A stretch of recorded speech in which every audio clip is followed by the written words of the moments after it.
Hello, everyone. I'm Helen Saibil. I'm going to give you a lecture on image acquisition, noise, particle picking, and the very basics of alignment.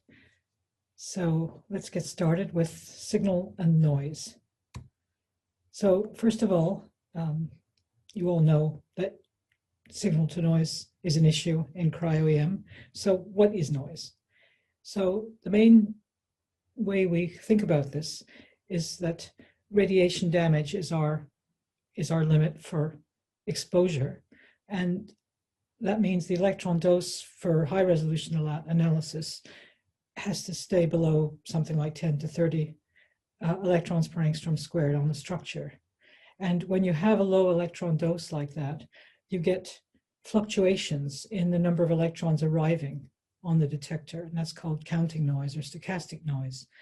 And the signal to noise ratio improves by a factor of root n, where n is the number of electrons arriving. So as you increase the dose, you get a better signal to noise ratio. But we can't just do that, because that would increase the radiation damage by the mechanisms that you've already heard about. So if we just think of a very simple model here, where we have the electron beam, the electrons landing on a detector, and there's events where the electrons are detected. And if we think about a dose rate where, so let's just say, for the sake of argument, that it's 100 electrons landing per unit area, then root n over n is 1 over 10, 10%, 10 over 100. If we have 1,000 electrons landing per unit area, then that ratio, root n over n, is only 3.3%. So you can see that we can get a much better signal to noise by going to higher electron dose, but we can't do that because of radiation damage. So we have to compromise and live with a fairly high signal to noise ratio so that we don't burn up our structure. So what does that mean in terms of detection of features? Well, if this is the signal here with no noise, background level, signal level, all nice and clean. If this is the background noise level, just random fluctuations, then the simple noise model just says that we have a sum. What we see is the sum of the signal and noise. They're not correlated in the simple model. And if you had a very small signal that was just the size of those fluctuations, then obviously you wouldn't be able to see it. It's got to be bigger than that noise fluctuation background. So we have ways of estimating how good this is in our images and with our detectors. And one of the ways is using the DQE, or detective quantum efficiency. And that's an estimate of how faithfully the signal is transmitted by the imaging system. So it's the signal to noise ratio of the output squared over the signal to noise ratio of the input squared, where the output is the digital image that your detector gives you, and the input is what really happened, the electrons that landed on the detector. And if the DQE is at a DQE of 0.5, it means half the electrons have been transmitted. Now, it should be said that the DQE measurement is not totally straightforward. There's some assumptions that go into it. We'll come back to that. So all our images are digital images in the computer. They're not like the old photographic film images that some of us remember. And so that means there's a number of choices we have to make about how the images are represented as numbers in the computer. So every picture element is a pixel, and that pixel can have different gray values that make up your image. So here's just a little scheme of gray values, and a typical image of an 8-bit image can have 256 gray levels, 2 to the 8 gray levels. And that makes a compact representation, but it's just 256 integer values. Once you start dividing by the gain reference and motion correcting, that's not adequate really, because you need other numbers than just 256 integers to represent what's going on. And so there are larger formats that have more gray values. There's 16-bit images, that's still an integer format with a lot more integers. And then there are various real number formats. So in particular, 32-bit floating point is numbers of decimal points. So that's, in general, once you start dividing numbers and interpolating, then you need that sort of representation. Now, obviously, this takes 4 times as much space as a byte image, And there are many approaches for compression to make this more efficient, because anyone who's done single particle analysis will know, or tomography, that the data, the size of the images makes a huge difference to the amount of computer storage you need and to the time it takes to process. There's one more, a recent format. Now, obviously, things have changed with detectors and movies. And Thermo Fisher has recently come out with this electron event representation, which represents electrons landing on the detector with time, because these are movies. Obviously, we have a time component as well when we want to keep track of the dose rate and only use, for example, the initial earlier frames that have less accumulated dose. So this is a format specifically for one brand of camera at the moment. All right, so the other thing we have to think about is how we're representing our image. I mean, this used to be much more of an issue when we had films, we had to scan them in a digitizer, but the eye is actually not very good at judging whether there are enough gray levels. So you can see in this photo, there's only 144 here. That's pretty much what shows the photo. If you cut that down to 16 gray levels, you really can't see much difference by eye. It really doesn't tell you much, but that's a much worse, obviously, grayscale resolution. And even 4 pixels, you can 4 gray levels, you can see the difference now, but you can still see what the thing is.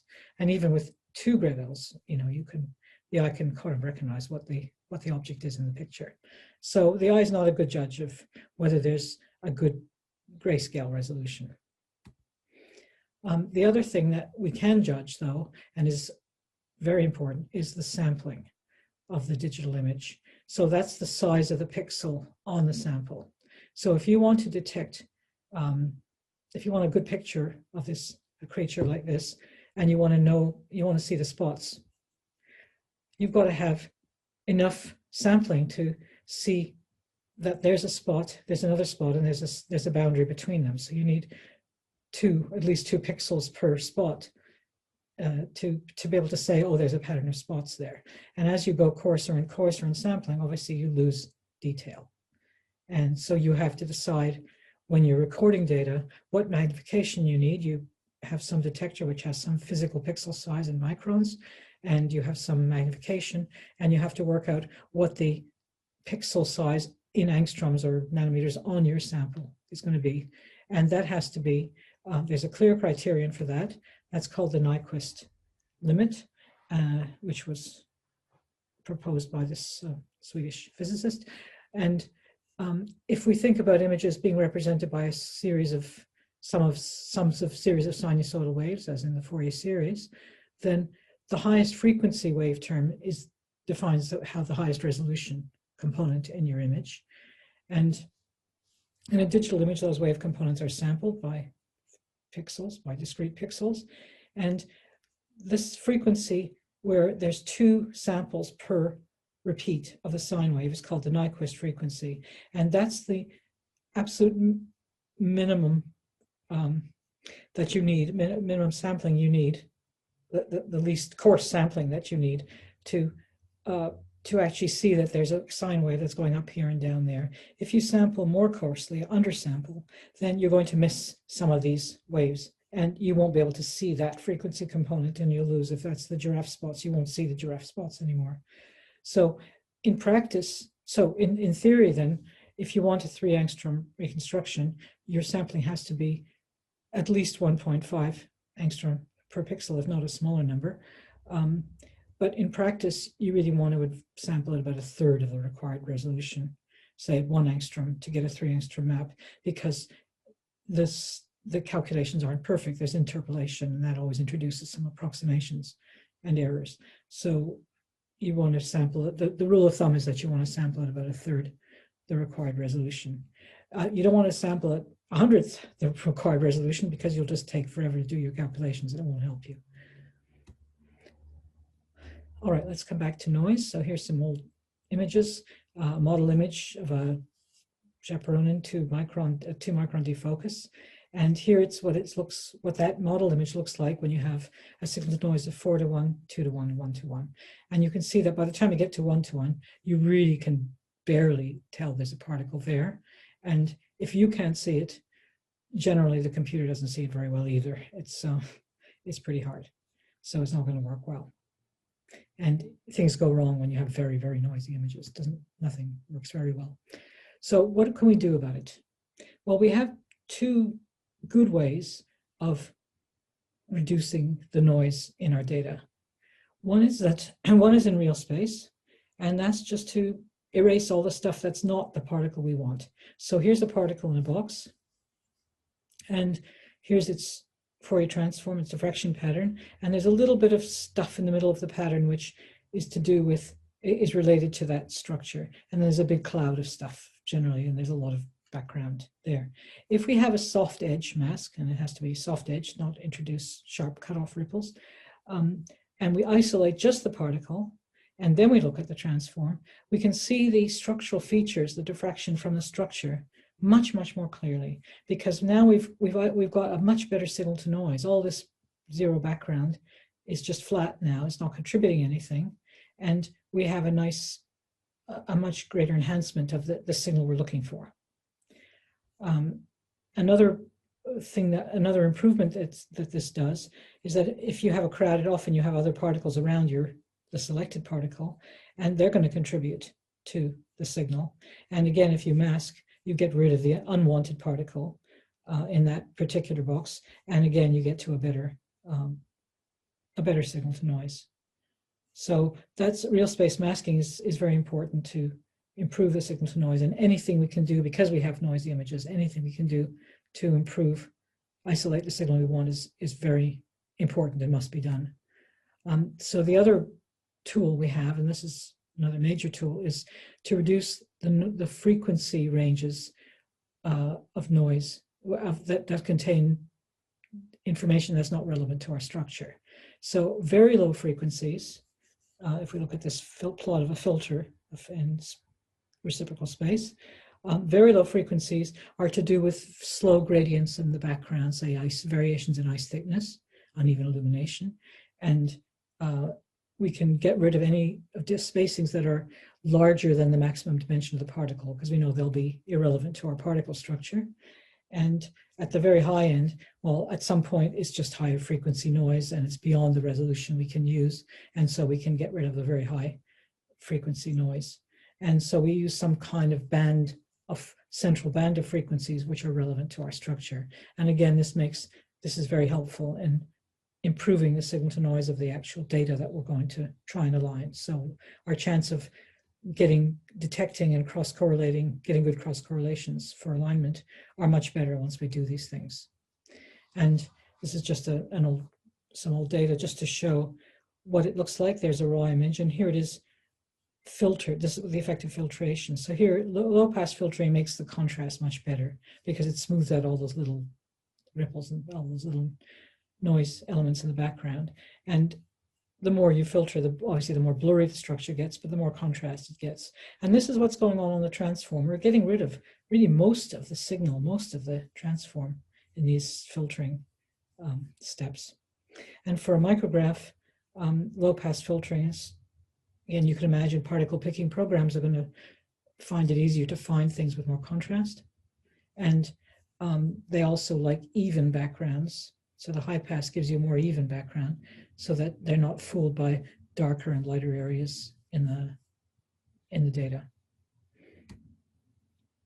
Now this is some information that I'm not going to go through here. It's really just for your background. The programs do all this for you.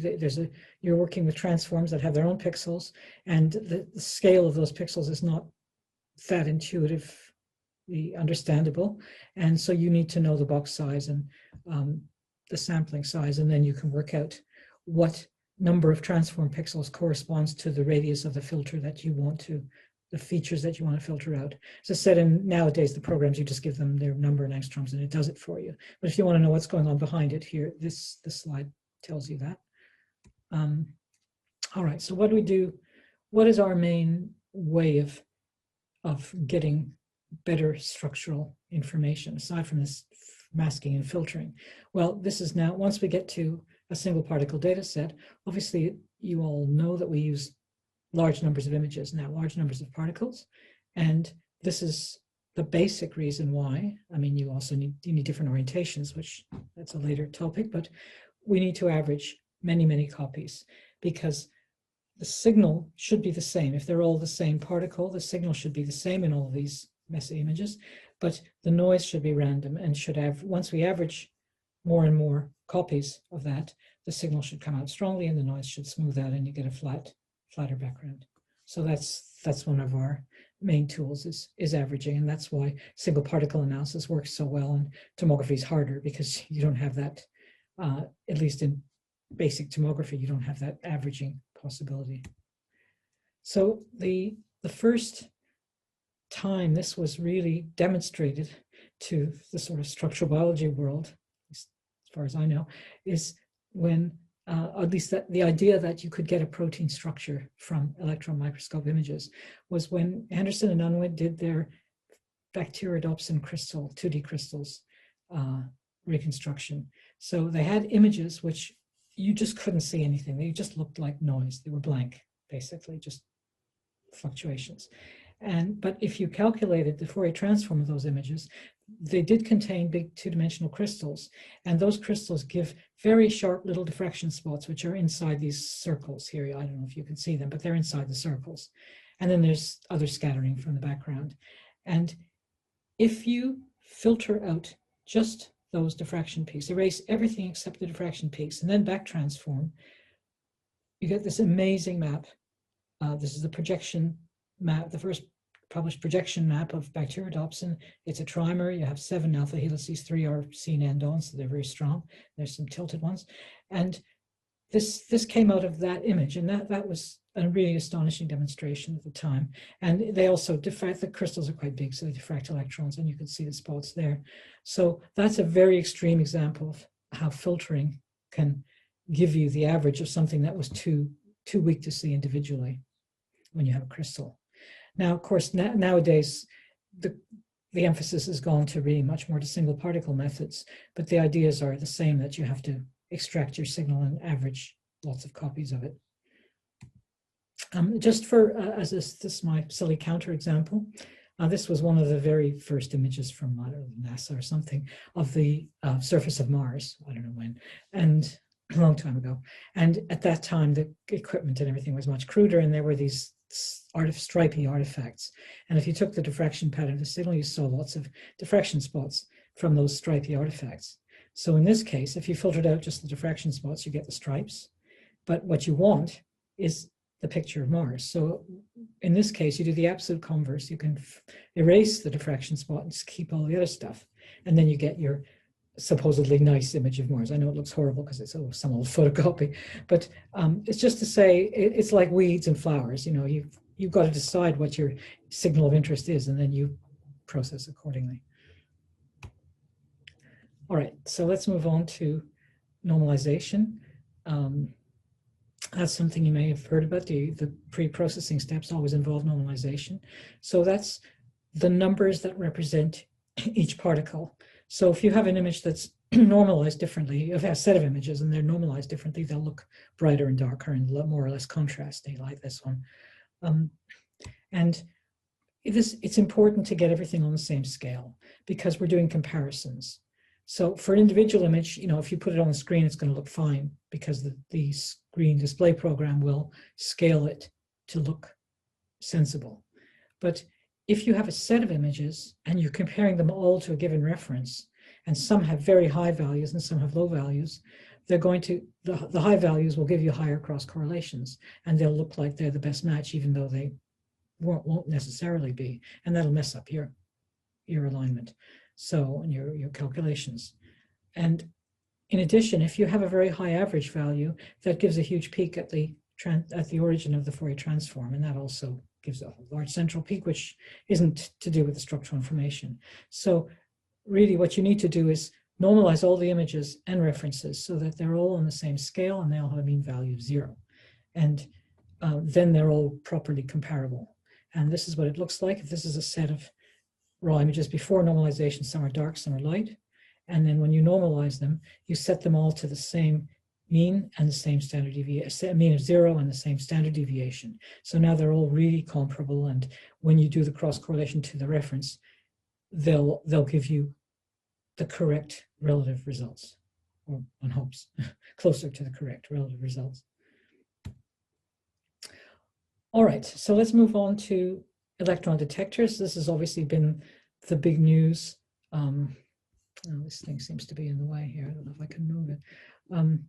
This seems to be, this is the big news that happened in 2012, 2013, when there was this jump in resolution and awareness about cryo-EM and reconstruction.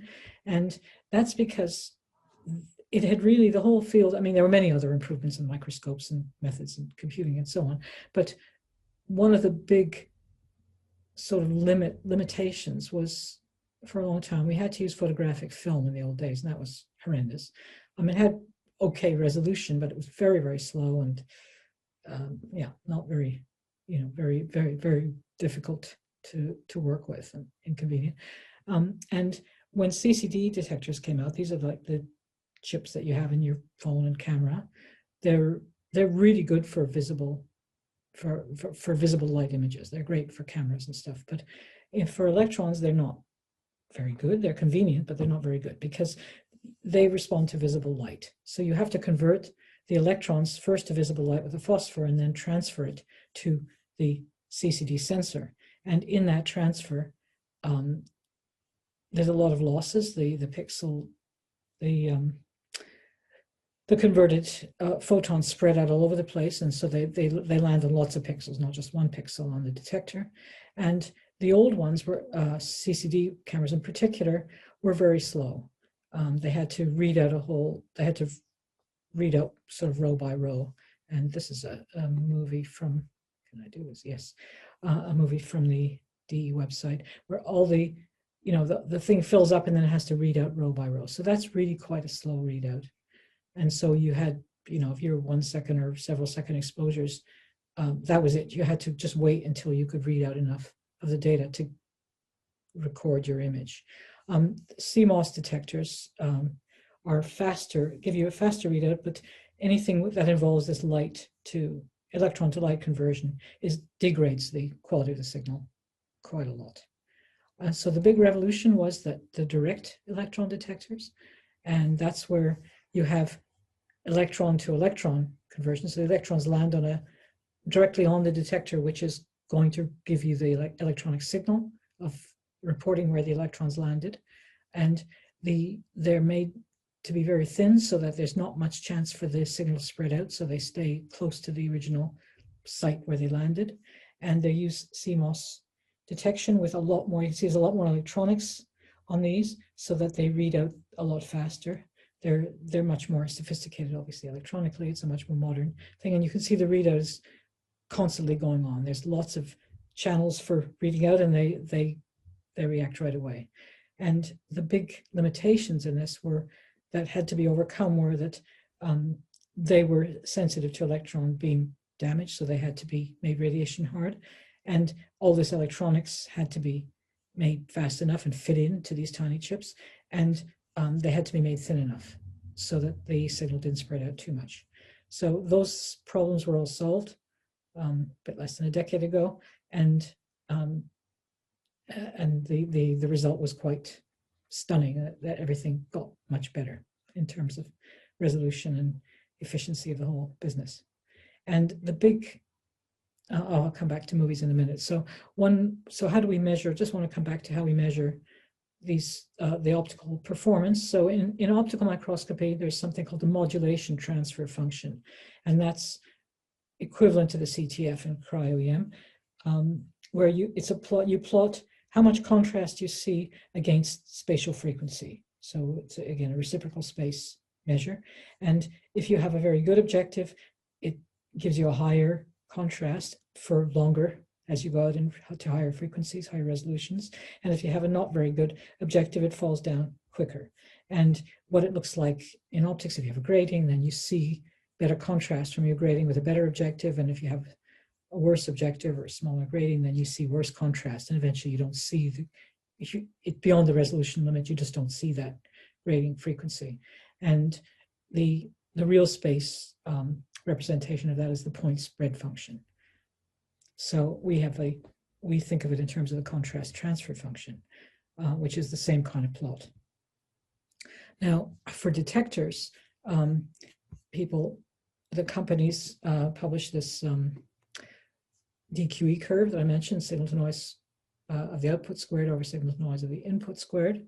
And there are some assumptions in getting these plots. And these plots I'm showing you there's often some company interest in showing that their detector is better than all the competition. So I think these things have to be taken with a grain of salt, but clearly there have been massive improvements and they're still improving. So the photographic film was this old green curve here, which was so bad. CCDs are a lot worse, but a zillion times more convenient. I mean, you can imagine trying to do a tilt series on film. I mean, it has been done. I think we did it once, but it's awful. And then when things like the K2, Gatan K2 came out, that was a spectacular improvement. And there's also this thing called super resolution, which I'll come to in a moment, the electron counting and super resolution, which makes a lot of improvement. The current generation, say of K3, is still better. You see the curve starts higher. It's very close to 1 now. And the Falcon 4 from Thermo now claims to be right up at 1 for at a very low electron dose rate. So when you do counting, you have to have a low rate of electron arrivals. Let me, oh, why can't I go forward? Yep, okay. So this is the explanation of electron counting. This is a very nice diagram that was once on the Gatan website. I'm not sure if it's still there, but I stole it. So if you have rain falling on the pavement, and it's not raining very heavily, you can see where each drop landed. And then you could work out, even though some of the drops have spread out quite a bit, you could work out where the center of each drop is. So you know exactly where that landed, as long as they're not arriving too fast. If it's pouring, they all fuse together and you can't anymore say where each one landed. And so in order to do counting and to say exactly where a drop landed, you need sparse, a low rate of arrival of event, a low rate of events happening. And and you could do super resolution, because if an electron lands there, there's the blur, but you can measure where the center of the blur was. And then in the 4 pixels around that, you can work out which one it landed in, closest to which one did it land. So that's the super resolution aspect, that each pixel can be divided into 4 quadrants. So you get sub-pixel accuracy. And this is exactly the same principle as the kinds of super resolution light microscopy that have been developed, where you also, like STORM or something, where you record sparse events. You record many frames with sparse events, and then you put it all together afterwards. So it's the same idea. And it works pretty well. All right, so what does this allow us to do? So the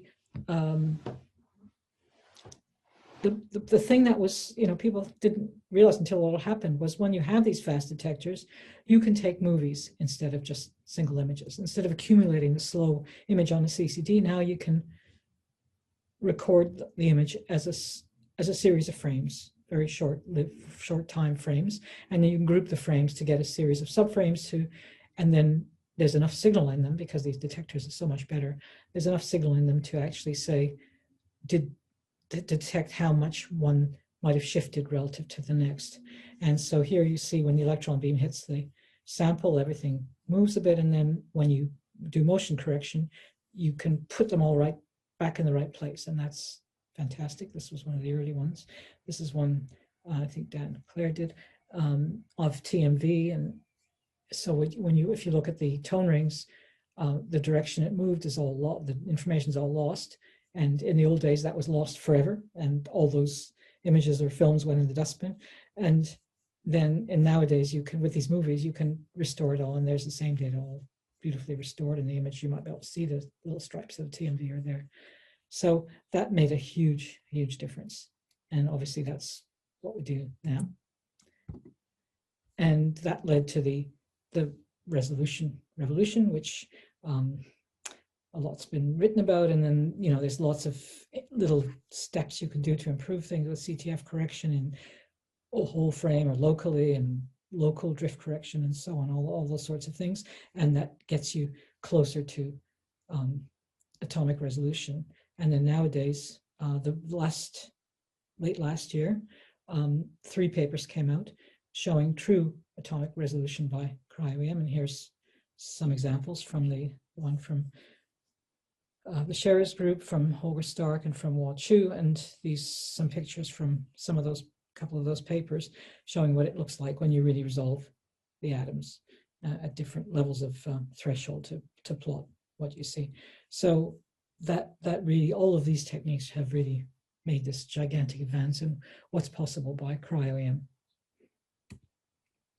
All right, so I think for the last part, I want to say a little bit about particle picking, really just again, the basic and alignment, the basic principles. If you want to find, so if you have a data set, obviously we're using very large data sets of particles. We're not going to pick them manually. That's not feasible. Take forever. Very boring. So we want to reduce the noise by whatever means works that makes it easier for the program to find the particles. And one of the basic approaches is to have some kind of template. So if you're looking for a virus, you put in a picture, use your template as a little circle or some kind of very low resolution virus, and you search for anything similar. That obviously works best when you have something clear like that, or something isometric. If you have a very elongated thing, then of course it can have different orientations. That's a bit trickier. And if you don't know what you're looking for, if you don't know your structure, that's still trickier. So it depends on what template you put in, depends on how much noise there is, and depends on the nature of your particle. And so there's a variety of different methods for noise reduction. You can see, it makes things more or less clear. There's some fancy methods for reducing the noise, and that can make the programs work better. There are many different packages now for automatic particle picking. What's happened most recently is that people are using neural network and machine learning methods, and these do seem to be very, very good. They do depend on how they've been prepared, their training set. So if you have a data set and you have some really rare views that you really need, because otherwise you wouldn't get all the views, and your training set didn't include the rare views, it's not always, they don't always get found. So this depends very much on how well the program has been set up and how good the training set was, what a variety of things the program can recognize. And it's pretty hard to predict which ones are going to work best for any given project.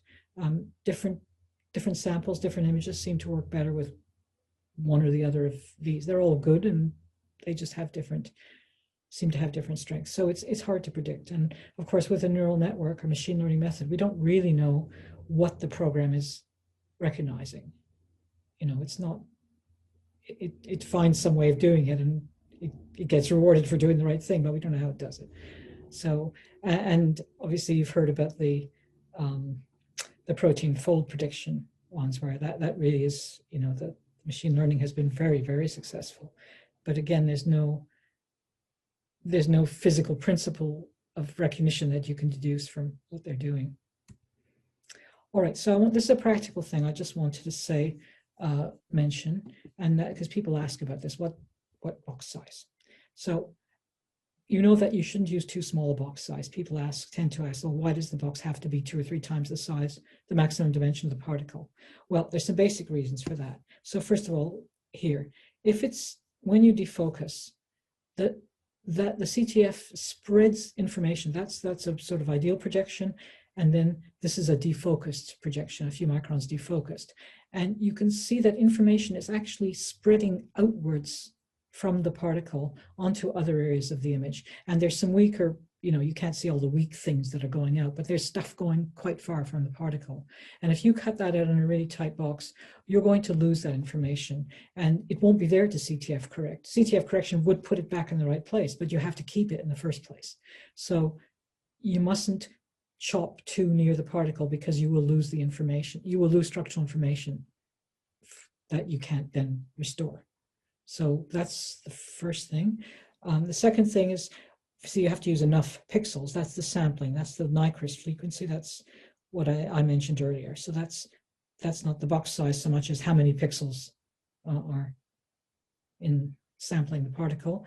That Nyquist undersampling is related to aliasing, for those of you who've heard of that. And that's where, when you have a digital image and you calculate its transform, the sampling of the image as pixels makes the transform copies repeat around the central one.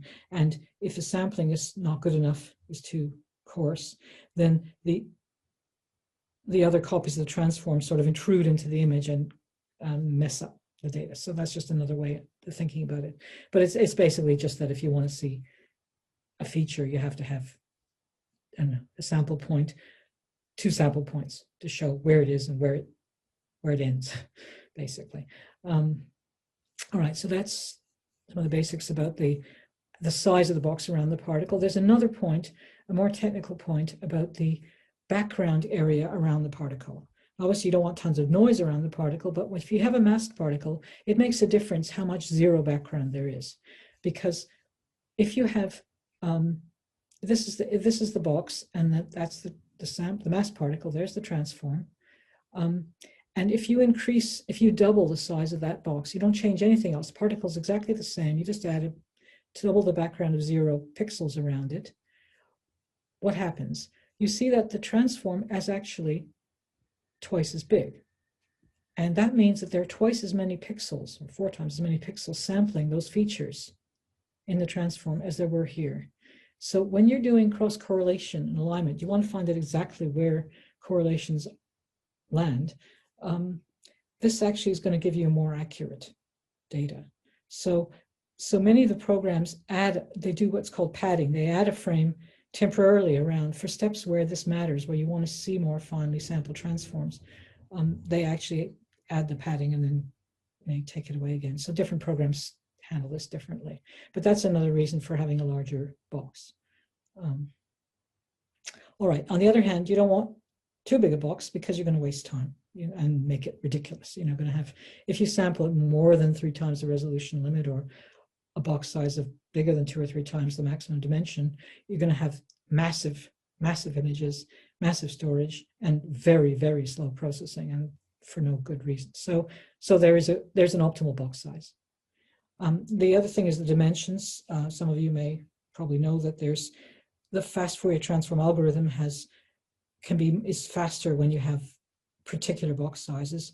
In the old days, it was just powers of 2. Now there's other even numbers, and the software documentation tells you it can be 256 or 268 or whatever the numbers are. Okay, so that's box size.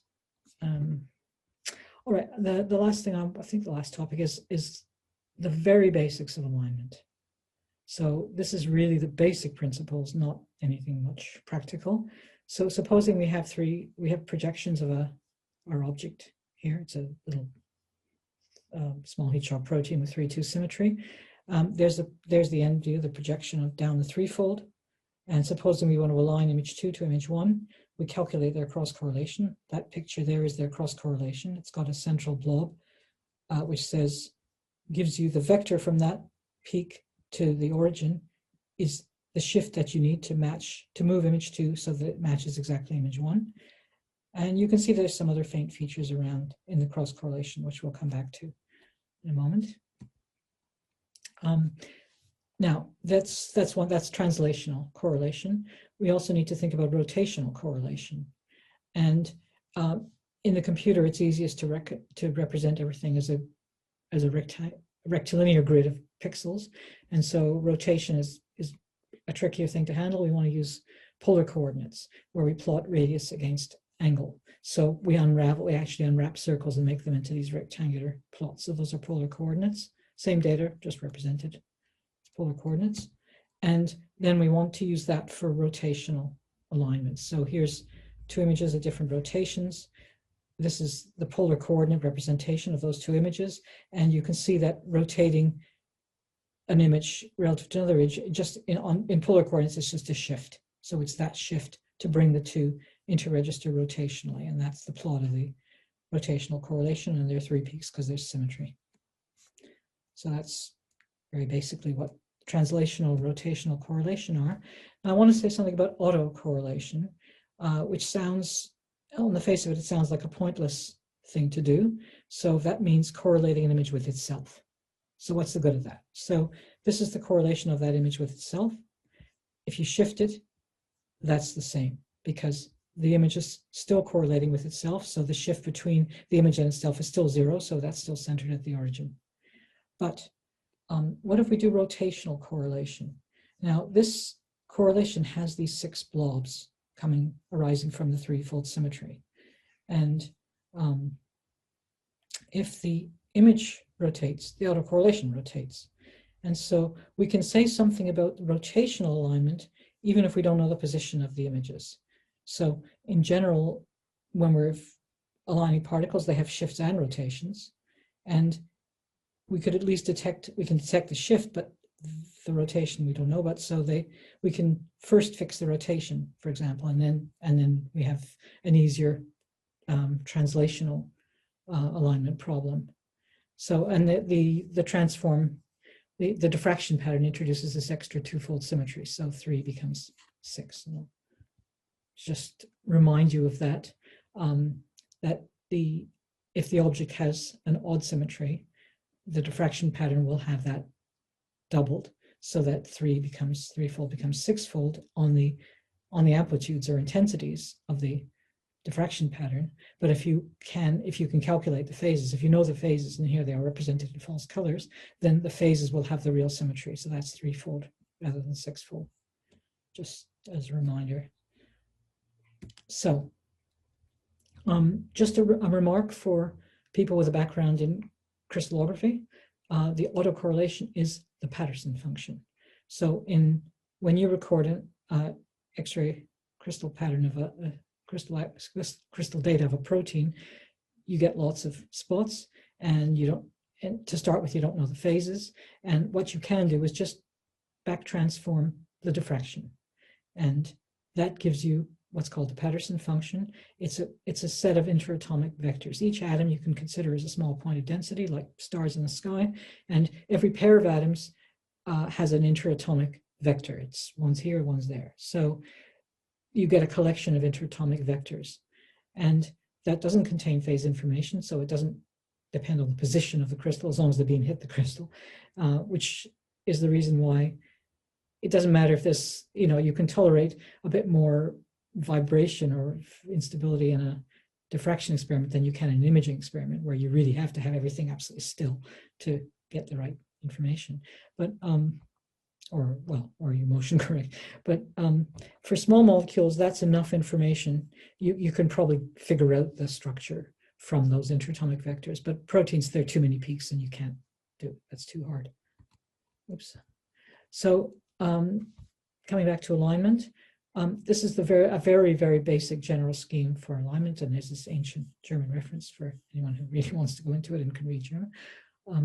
So the idea is that you have a reference image, and you have a set of images, particles, which are arbitrarily rotated and shifted. And so you start with the cross correlation that can roughly get you the shift alignment. And then once it's shifted, you can then do the rotational correlation, get the rotational alignment. That all sounds fine. And you do a number of iterations, because, with noisy images, it obviously doesn't work very well to begin with. The more you can improve the signal to noise in your processing, the better this will work. This is very hard to do for elongated and irregularly shaped particles, because obviously when they have different rotations, they're not going to translationally correlate very well, because they're going to look different. So you can use autocorrelations to help get a first estimate of the rotational alignment, and then start the translation. So there are various ways of doing this, and this is just basic cross correlation. Obviously, and then you do a series of iterations so that it gradually improves, but you don't shift it and calculate each time, shift each particle, because every time you shift and rotate a particle a non-integral number of pixels, you have to interpolate between pixels to get the correct values, and that always involves a bit of loss of information, a little bit of degradation. And if you do that too many times, you lose quality of the image. So what you do is you add up, you do a vector sum, you always go back to the original unshifted image, and you apply the sum of all the alignments to that image to get the final, to get to the final alignment. So that's all fine, but how do we assess what we did? So obviously, once you do an alignment, you should get a nice average, which really shows a lot more detail. It should, you need a reality check. Does it look like what you saw in the raw data? Does it make sense? And the correlation coefficient should improve as you go through progressive iterations. And one thing you can look at, which is interesting, is not that often done nowadays, is to look at the variance inside the variance of the average projection. And also, if you do classification, you should see similar features. So it should be consistent. So let's just have a think about variance for a moment. So if you have a stack of images that were aligned, then for each pixel, every pixel in all the images, the same pixel in all the images, should be kind of not too different in all the images. So that's represented here by shades of greenish color. And so they won't be identical, but they should be similar. And you determine the variance by looking at the difference. You subtract the average from each pixel and look at how much it varies from the average of the whole data set. And that's just the square of the standard deviation. And if you actually plot that as an image, you can do that. So this is an average of many views of this particle that all have the same orientation. It's old data, so it's not very high resolution. The variance map shows nothing, just background noise. But if you mix up, this has sevenfold symmetry, but if you have rotations around that axis, the projection still looks similar. You can see it's more smoothed out, but the variance map really says, yes, those domains have actually landed, the projections of the domains have landed at different places, and that gives you a variance in that data set. And so that really tells you, yes, these things are not the same, they're varying in that particular way. And for example, if you had a variable occupancy ligand, then the variance map would say there's, say, a signal somewhere in some of these images and not in others. So variance can tell you some interesting things. So those are the very basic measurements you can do to align things. And actually, cross correlation, it's a pretty lousy tool, but it's the one we have to use for everything, for particle detection, for alignment, for sorting out multiple structures. We use it for everything. It's not very good, but we have to use it. And these are the ways it can be used. The simplest way is just you measure the correlation of a whole data set against, all the particles against a reference, and the highest score, but a set of references, and the match is assigned to the highest score. And that's often not right because it's not that good and it's noisy. There are better methods that have been introduced in programs that rely on Freeline Cryospark, which use maximum likelihood, probability-based methods that include noise models, and they assign a distribution of matches. So they say, well, it's probably this one, but there's a chance it could be a set of others. And there's some kind of probability distribution, which gives you a possibility of it changing, of it moving to one of the other matches, depending on what happens next. So you can do projection matching, this cross-correlation method, with single images, class averages. You can do it real space or Fourier space. It doesn't matter. It's a very general method. Classification can also just use projection matching to multiple references. That's often how classification is done with this cross-correlation. But you can also use other methods like multivariate statistical analysis to look for the variance in a huge data set and find areas of variance and sort them out according to subsets that don't have the variance. And then eventually, the current methods there's things like focused alignment and classification, where you isolate those variable subregions and try and sort them out on their own. One of the things that used to be a big problem was model bias. This is the famous Einstein from noise, where if you have a large data set, 10,000 images of random noise, and you align them all to a picture of Einstein, well, you're going to get the picture of Einstein because the random pixels will just find the bright and dark spots And so if you have very noisy data and you give an inappropriate model, you can go wrong. This used to be a much bigger problem than it is now, but it still can happen. All right, so that's the end of this lecture. I've given you a bunch of references for those of you who want to go into it in more detail, and I hope to have lots of questions and discussion in the question and answer session. So